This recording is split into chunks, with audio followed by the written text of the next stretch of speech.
It's going to be a very long week for Switch owners. After playing Splatoon 2 for just a few hours yesterday, the addiction really set in, and the game has left me high and oh so very dry. Do not fear though, for I have recorded my whole experience with the demo, and I'm here to give you my thoughts and opinions on everything that went down at the first official Splatoon 2 Splatfest.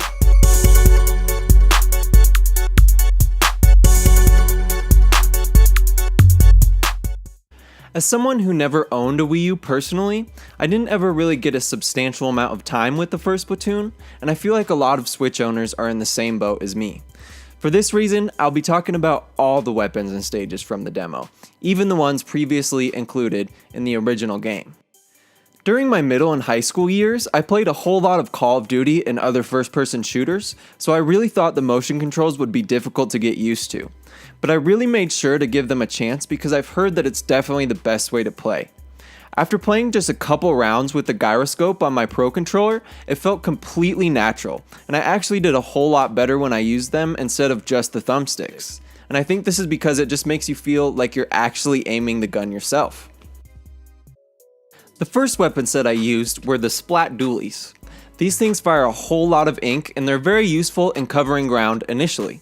One problem I had with these was my ink management, just because they use so much of it and it was difficult to keep up with the outpour.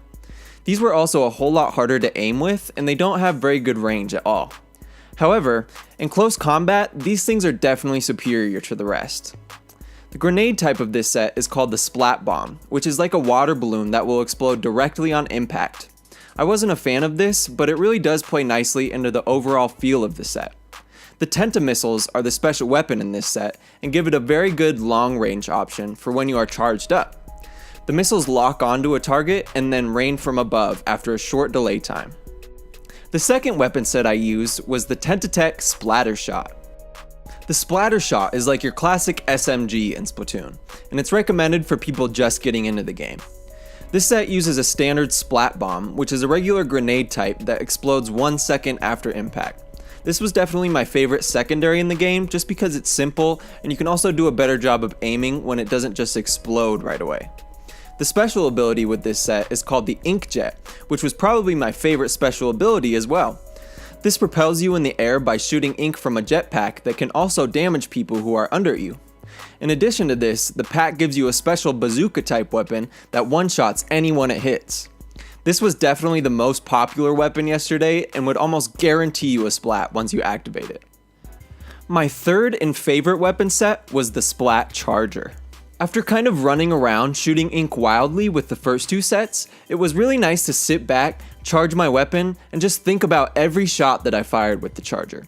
This also featured the Splat Bomb, which I already mentioned to be my favorite grenade type. The one downside of this set was the special weapon called the Stingray. This thing is a cannon that can shoot through walls and spray a whole lot of ink, but once fired you can't really do much with aiming it. This weapon is good for covering a lot of ground, but I don't think I splatted a single enemy during my whole 4 hours of playing with this weapon. And finally, we have the Splat Roller. I actually really liked this one as well. It's like a shotgun that you can also use to literally mow people down. This set also has a new curling bomb, which travels for a short distance spreading ink after you throw it. The travel time can be cut down by cooking the grenade before you throw it, so it kind of presents some more depth to your secondary weapon.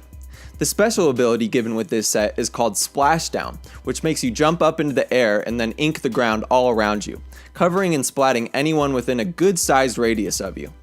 This was a whole lot of fun to use when sneaking up on unsuspecting inklings and then ruining their day.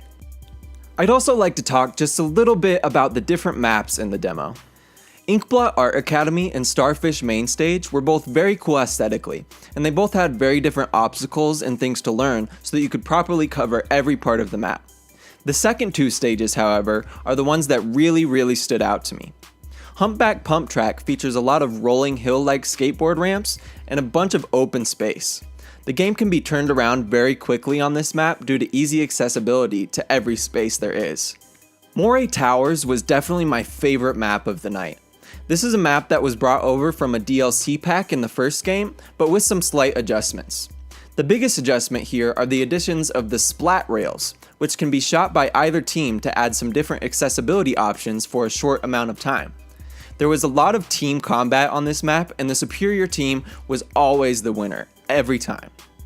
If you missed out on the Splatfest this weekend, I feel very sorry for you, but I hope all this info can fill your ink glands for at least a short amount of time until the game is released this coming week. This game was one of the main reasons I bought the system, and playing the demo really just affirmed my desires and brought my Switch experience around full circle. Let me know your thoughts and opinions about the Splatfest this weekend, and please give the video a thumbs up if you enjoyed it. I'll be uploading a whole lot of Splatoon content this coming week and the next couple weeks after, so please subscribe if you'd like more info and tips. This is Max from Max Culture, and thank you so very much for watching.